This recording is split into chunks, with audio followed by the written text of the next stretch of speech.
Very special guest joining us today on the DFO Rundown. He was drafted by the Philadelphia Flyers in 1990, went on to play 8 seasons in the American League and went directly from a player to an assistant coach, then moved up to a head coach for 4 seasons in the AHL and the ECHL. And then he switched to management, was hired by the St. Louis Blues in 2004 as a scout, became their director of amateur scouting in 2010, was then promoted to assistant GM in 2018. And in September of 2020, he was named the 10th general manager in Arizona Coyotes history. Bill Armstrong joins us. Bill, welcome to the pod. How you doing? Well, thanks for having me, guys. It's great to be on. Well, that's quite the resume you've had, Bill. You've touched a lot of bases on your way up to GM, which doesn't surprise me. And also, I will say, the best dressed guest we've had so far on the pod. I appreciate that. That's wearing the tie. Nice. I like it. So let's get in a little bit, Bill, to kind of your career path. You know, you'd won the Memorial Cup with Oshawa, and then you were drafted a month later or 6 weeks, whatever it was. And so you try the pro career as a player. Then you went to coaching. What changed from coaching for you to say, now I want to go to management? Oh, that's an interesting one. I think I'd learned enough in coaching. Coaching is going to law school. It's important to have it in your background to kind of understand the grasp of just being around the players and what's it like to actually work with those guys all the time, be behind the bench where they're rubbing on you with their personalities. And you know, when I got done coaching, I ran into a guy named Gordy Clark, and he'd helped me be a player in the Bruins organization. He'd brought me in, and I talked to him about scouting. And I figured out that where I lived in the Providence area, there was 31 Division I teams around the area. And I was like, okay, well, that's what I want to get into. I think I could do a really good job as a scout. And I kind of set my mind. So I sent my resume out, and nobody got back to me. Like nobody. There was a lockout that year, or strike, whatever you want to call it. And like, it was just crickets. And I was like, ooh, this is going to be a little tougher than I thought. So right at the end of the summer, I got a phone call from Larry Plow saying, hey, listen, we want to interview you. Our area guy's leaving, and we've got a space for you. We'll fly into Toronto. And I met with the head guy was Jarmo Kekalainen. And Jarmo didn't ask me any questions in the interview. He opened up the computer. He showed me RinkNet. He said, just kind of like, you got the job. And years later, I said to him, I said, like, why didn't you ask me some questions, like, you know, about, you know, what type of player? And he goes, Frank J., who's a good friend of his, who was like amazing scout, said, hey, listen, I'd hire Bill Armstrong in a second. So that was good enough for Jarmo. And we rolled, and I ended up working for the Blues for 17 years. And that was kind of my path to get in there. Did you ever find out, or in conversations, what was Frank so high on? Why was he like, hey man, I'm hiring this guy right away? What was your skill sets that endeared you to him? Well, Frank was the GM of the Oshawa Generals, and we went on to win a championship that year. So he knew how hard I was as a worker, and he kind of knew me as a person inside and out, and as a teammate, you know, he'd kind of see me work with my teammates. So I think he had a good idea who I was, and I had the right background too. I had coached and played, and he liked that. So I think he had a good understanding of who I was, and kind of vouched for me. And that was my career path to kind of start out with the Blues and get along to work with Larry Plow and Jarmo Kekalainen, and later on Doug Armstrong. So it was a good place to be, and it worked out. So, Bill, you've had some time to get your feet wet. You spent a long time as Doug Armstrong, as one of his right-hand men. What's been the biggest eye-opener for you just being in the chair since you've been in Arizona? Well, it's like drinking out of a fire hose when you first get the job. It's completely like, you know, from the time you sign the contract to go, you know, you walk out that door, it's the draft, it's the free agents, it's the signings, it's the coaching, it's, you know, so I love the fact that, you know, when I came in here, I had the ability with our ownership to kind of restructure the team.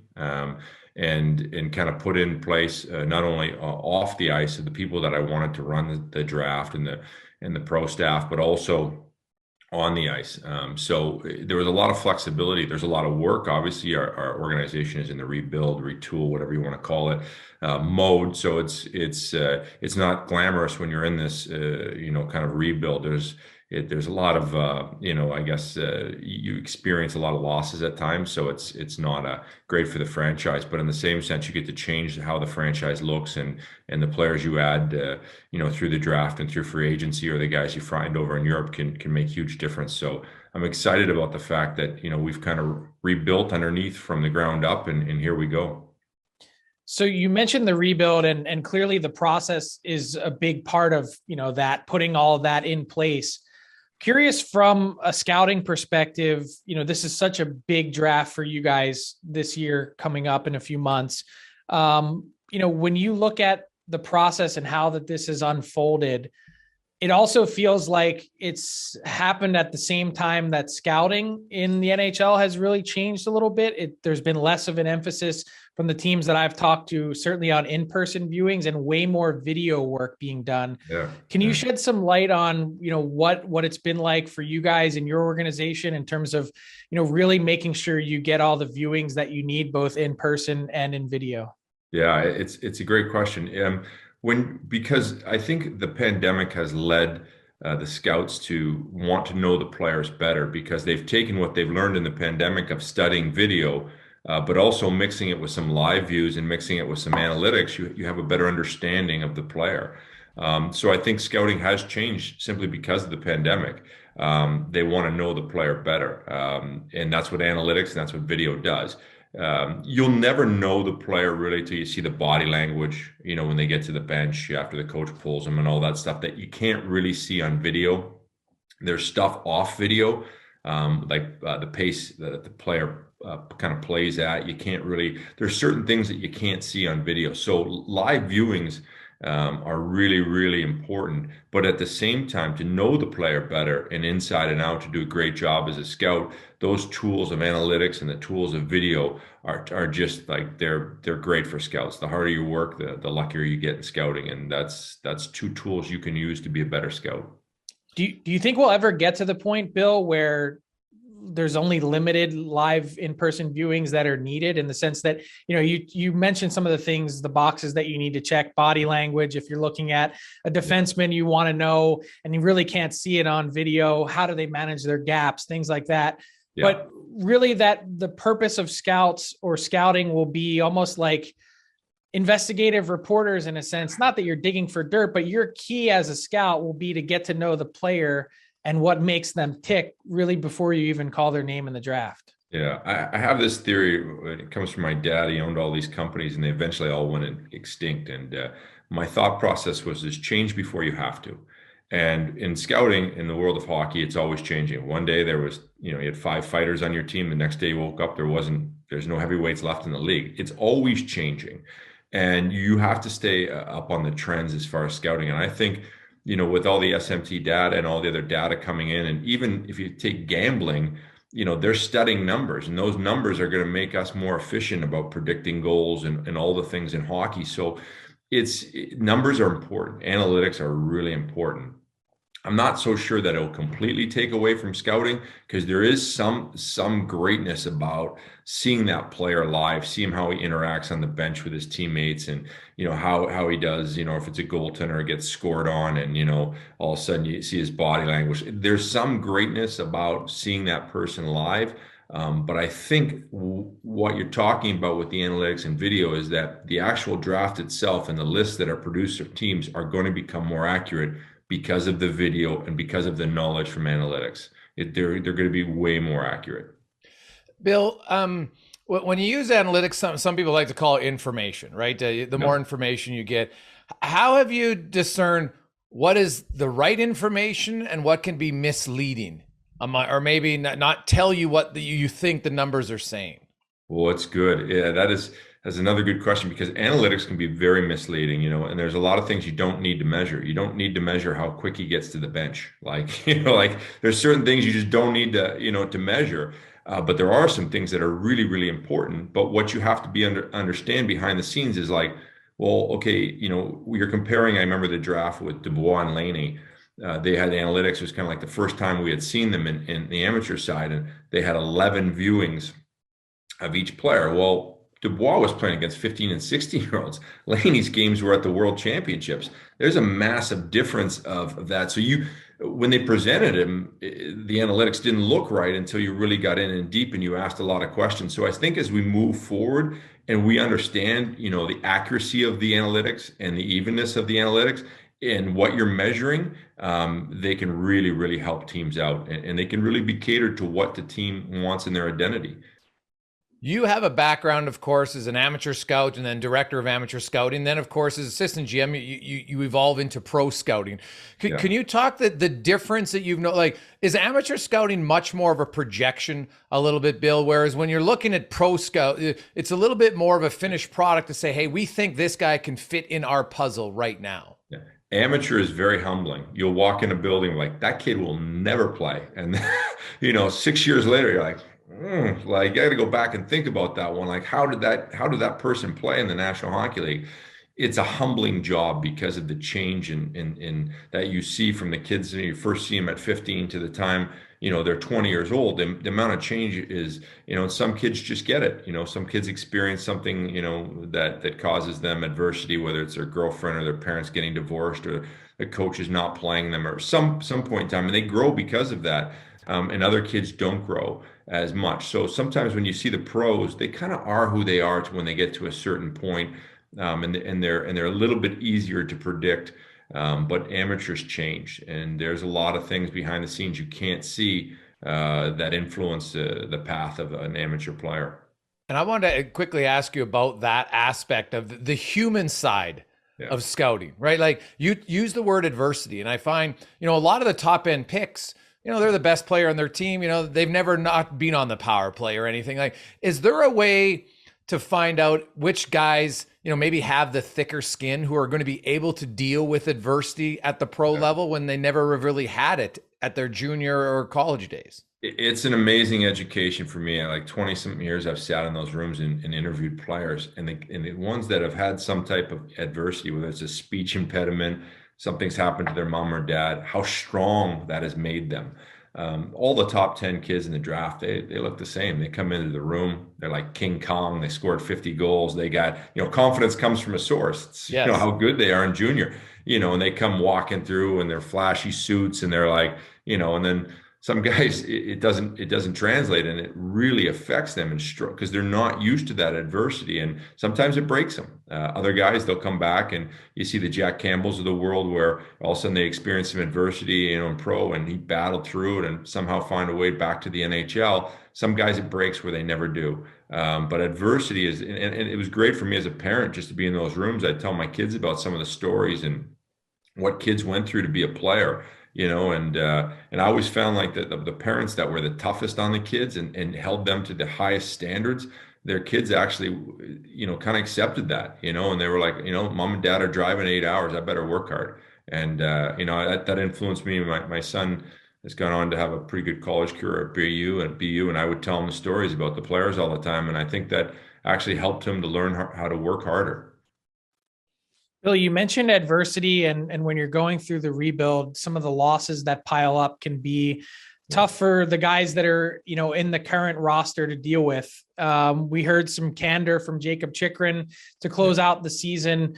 And he expressed, some of his thoughts about, the lack of winning and how that's impacted him as, a proud competitor, like so many guys on your team are. What do you make of those comments? And obviously it's a tough spot to be in, having his name been out there, in the trade rumor mill the last number of months, to then stick through the deadline and now have this sort of uncertain future facing him again this summer.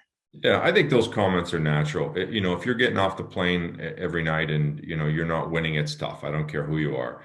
We were fortunate that we had great leaders in our locker room, with the guys like Jakob Chychrun, but also the Lads of the world, the Beagles of the world, the Strawmans of the world, and the Roussels, and they make a huge difference. And I tried to study the rebuilds in basketball and some other sports going through it. And one of the things that we found out was you got to have good character, because it can really go sideways when you're going through the rebuild. And you have to remember, the one thing you have to worry about when you go through the rebuild is like really being focused as an organization on the process. And we talk about this a lot of times. It's like, from the analytics to our coaching staff, to the way we run practice, to the way we eat, we have to worry about perfecting the process. And that's what we get the players to buy into the whole time, is how to practice better, how to eat better, how to work out better. And we tell them, like, listen, 5 years from now, we plan on, being a championship team and a championship organization. We've got to work from now till then to perfect it. And that's one of the things we concentrate with the players, in adding good leaders like that. It's a smoother ride because there's something to get from the season. And I understand the comments sometimes that come out of the players, but at the same time, you got to battle through it. You got to battle through it, and you got to worry about perfecting the process and being a better teammate and learning how to play harder. And when you do that, good things happen at the end. So when you go through that process, there's going to be casualties of it, right? I mean, Yeah. There just are. It's a fact of life. Not everyone wants to be in that spot. And I don't think, even if Jakob Chychrun were to raise his hand and say, I don't want to be part of it, it's not an indictment on him. He's got only so many years to compete in his career to chase something. How do you manage that as a manager? What's the key to it? Is it open communication and dialogue? What do you do? Yeah, I think that's correct. I try to be very transparent with the player. I try to be very honest with the player and tell them, hey, listen, this is where we're at as an organization. I understand your concerns, but it's also a business. At the same time, we can't accommodate everybody's wishes on the team. Everybody wants to play first line. Everybody wants power play. That doesn't always happen. And just because you're not happy with your situation doesn't mean that we can fix that now, or maybe 3 years from now. Who knows? We're going to deal with it on a day-to-day basis, and we're going to worry about the process, and we're going to expect you to dig into it. And we understand your wishes, and hopefully at some point maybe we can accommodate you if it benefits the club. But that's the biggest thing, that we kind of make sure that it's going to benefit our organization. So.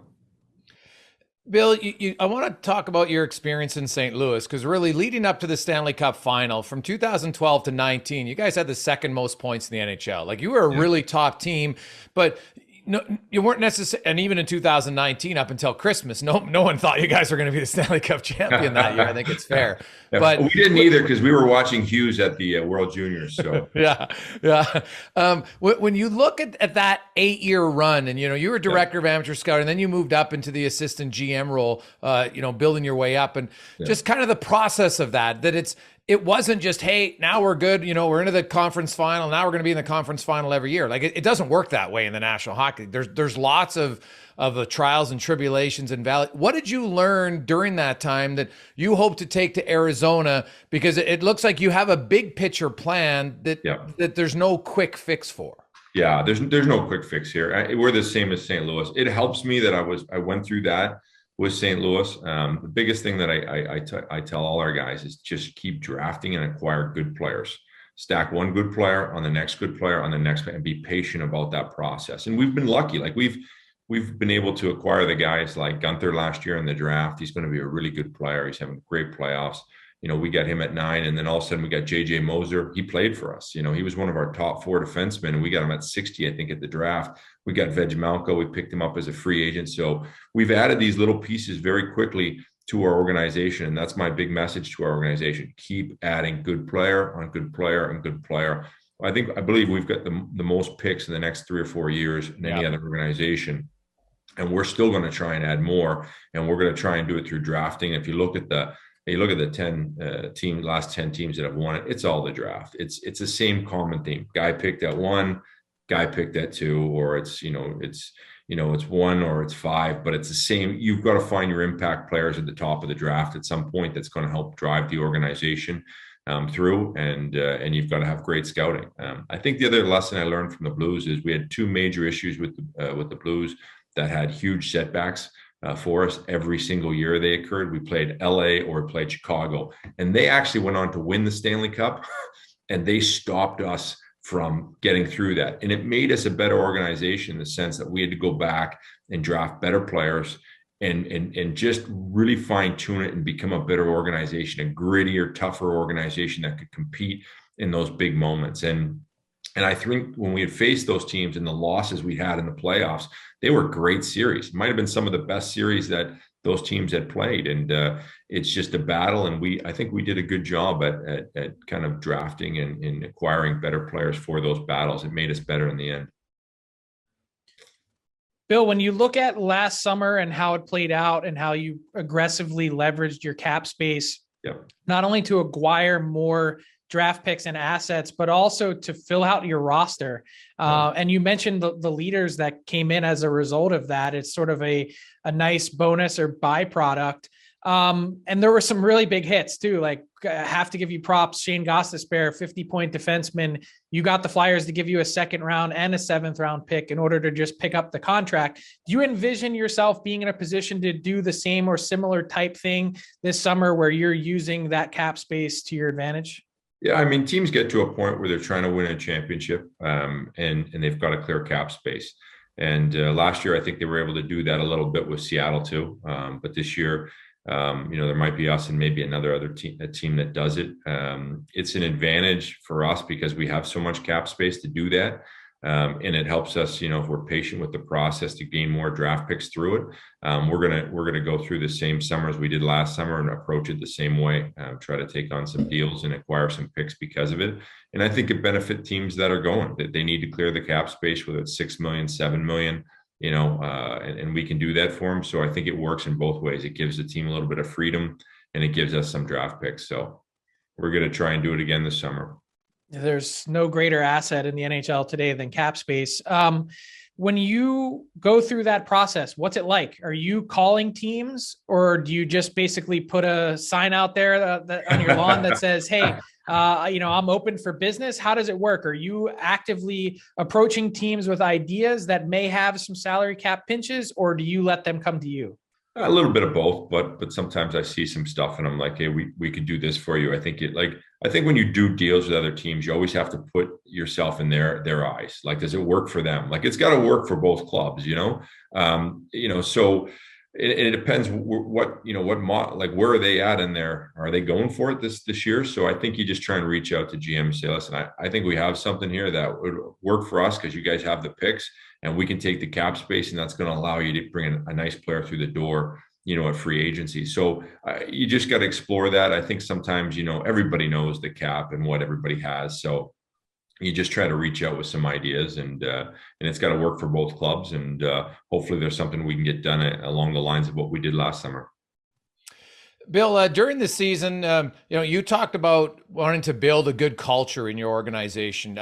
Phil Kessel was, chasing the consecutive games played. The organization lets him take a shift and then leave a game so he can go home. Obviously, the birth of his first child, which is a pretty monumental thing. Some people might not, old school 20 years ago, I don't know if that would ever be even considered, right? Like, things change. Gary Unger lost his consecutive streak when his coach didn't play him a shift in the game, even though he was dressed, right? Like, just things are different now. How important is the human element for you? And even though maybe we're not winning right as much as we have, that I want people to feel like I respect them as humans. Well, how important is that for you? It is interesting. It's something, I studied a lot, and tried to really have a good understanding of the job I would walk into one day. And it's one thing that I didn't spend, enough time probably is understanding what 1,000 games means to a player, and some of the other streaks. And inside your locker room, your players are very protective of the other players, and you have to respect that. And you have to try and, we actually had the ability to put Andrew Ladd in there after he had missed a couple of years, and he got to 1,000 games. And the same thing with Louis Eriksson, and we're able to continue Phil Kessel's streak. So if you want your players to play hard every single night and bond as a group, there's certain things that you can't cross them with them. And those were a couple of things for us that were really important to the players. And they were also important for us as an organization to see if we could make them happen. And we're able to do that during this season. And I believe, that's probably why you see our team fought to the end. We 3 games, I think we were down 3-0, 4-0. And we were able to come back and have some wins. And we played competitive hockey all year long. So I think you guys were the main reason, to quote Daryl Sutter, that Nashville had a waste of 8 days because you came back from a 4-0 deficit in the final game of the season. Speaking of this upcoming draft, you have 7 picks in the first 2 rounds. Do you balance off when you look at those picks, say, well, we don't want all of those guys, coming and turning pro at the same time? JJ Moser, you just mentioned him. You draft him in the 2nd round. He's an older player, right? He came in right away, where a lot of these other kids, some are 17 or 18. Does that become part of the process when you have so many picks to ensure that there's not a glut of prospects all at one time? Yeah, I mean, you do have to balance it with contracts, and there is some juggling on that end. Also in the development, your development staff goes from handling 11 players to 21 players, so you have to employ more development guys and making sure the process behind the scenes, is really really effective for handling that many players that are coming through your organization.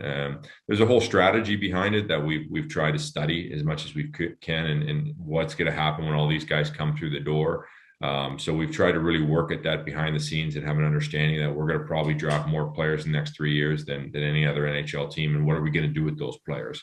And how do we evaluate them the best and know the ones we want and the ones that we don't want? And there's a process behind the scenes that, you've got to employ extra people because the amount of players that will be drafting the next 3 years.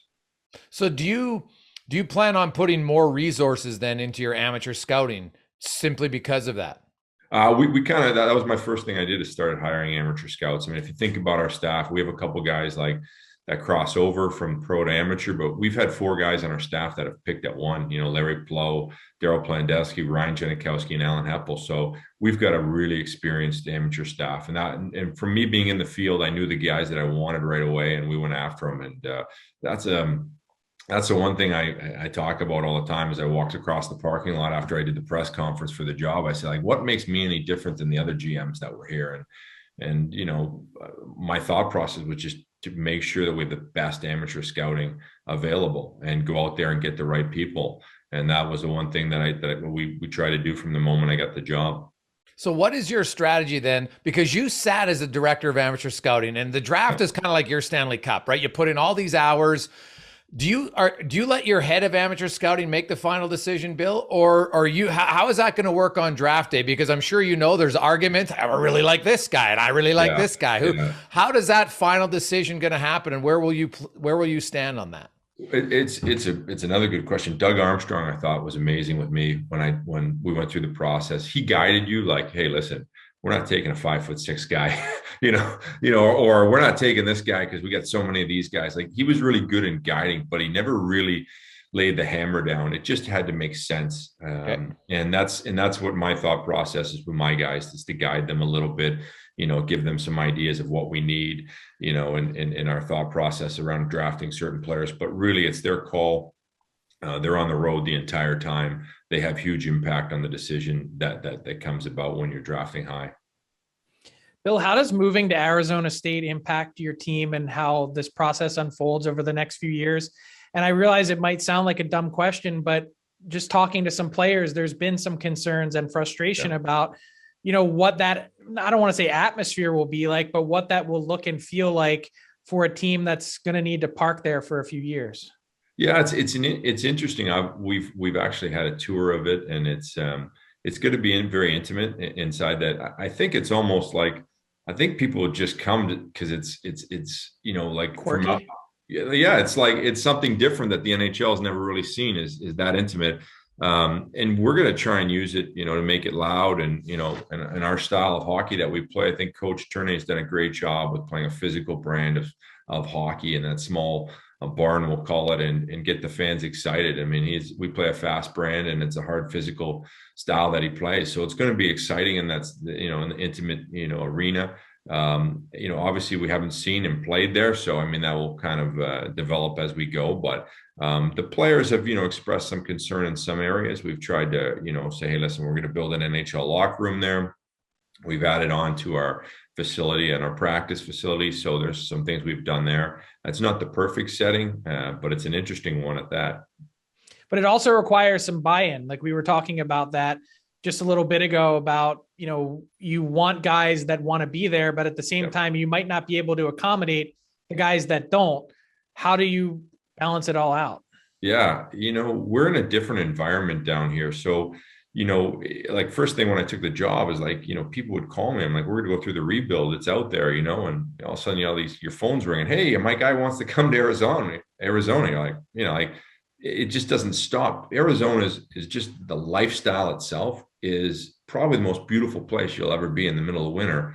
And for some players that don't like constant attention, it's an advantage, because when you go out to eat at Mastro's, there's 22 other sports athletes that are eating there from some country somewhere, and nobody really cares. So you have a complete freedom of being down in here in Arizona, where you could take your family out to eat and nobody bothers you, where maybe you don't get that in some high markets. And it's not for everyone. Yes, we're not Madison Square Garden. It's not the big show, but not everybody wants the big show. So, for us down here, you can golf in the middle of winter. On your day off here, you can go hike. You can go walk your dog every day. Like, there's just different things that you can do. It's an easy way to live. And last I checked, your wife has a huge impact on what you do. Anyways, in my house, it does. I mean, she's not happy. Nobody's happy. And every wife wants to live in Arizona. So let's get that straight. Take a poll. It's unanimous.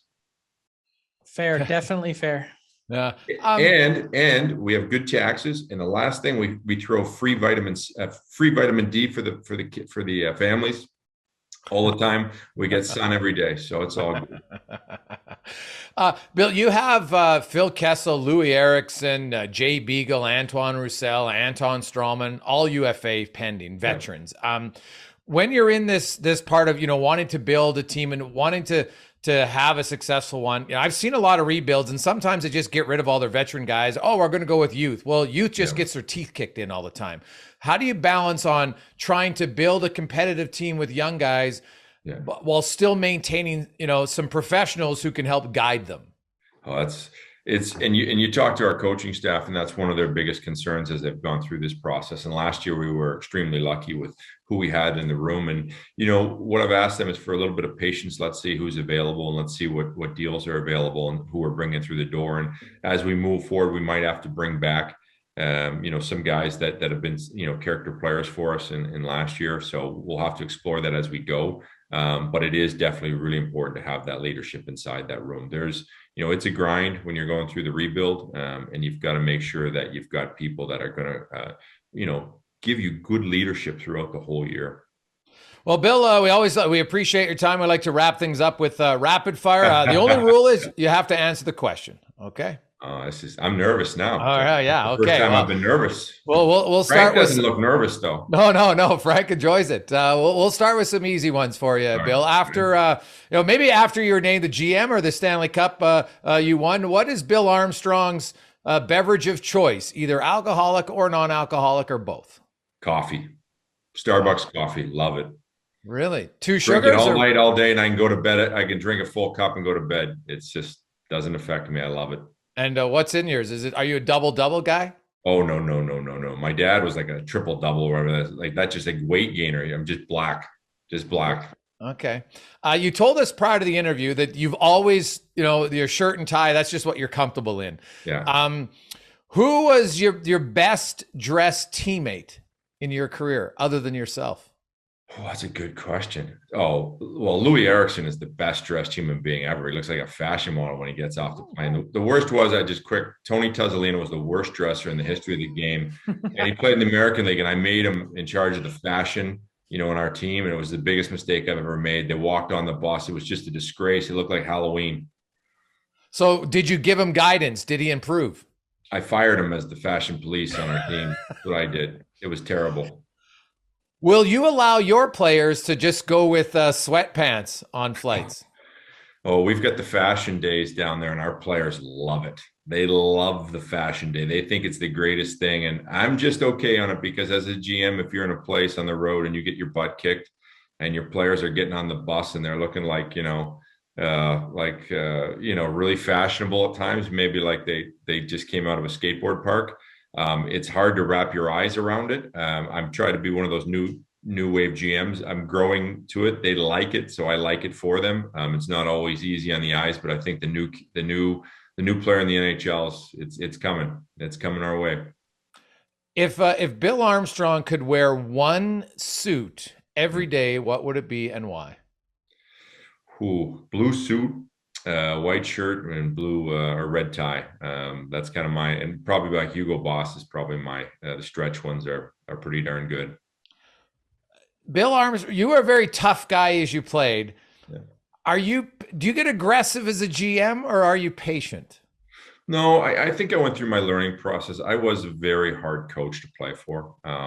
And I had a number of players come back to me, and they were my guide. And I used to run these hockey camps, and all summer we had 1,000 kids, and it was a massive thing. I had all kids that were 15, 16, 17 employed, and they actually taught me how to manage people and treat people. Because they work for $7 an hour, and if you were hard on them, they're like, "I'm not coming to work," So I kind of learned how to manage people after I was done coaching, and just managing those high school kids taught me everything about how to get them motivated and how to get them to be their best with no money at hand. And I think that's why I like to treat people a little gentler, a little kinder now, but that's through learning. That's a learning process. I was extremely hard as a coach. You've been in the management side and scouting since 2004. You've been a GM now coming up on be 2 years in September. What was the thing that surprised you most about being an NHL GM? It's on. It's on. Like your wife says, it's a beautiful day, let's go for a walk. And you're like, absolutely, take the dog for a walk. All of a sudden you get a call from an agent, my guy wants to be traded. You can be miserable like in 2 seconds. So my wife has gone through this process where she has, when I scouted, she called it the Never Home League. And then when I first got the job, I put on a few pounds because there's so much food around. She called it the Never Hungry League. And now that I've been a GM for 2 years, she calls it the Never Happy League.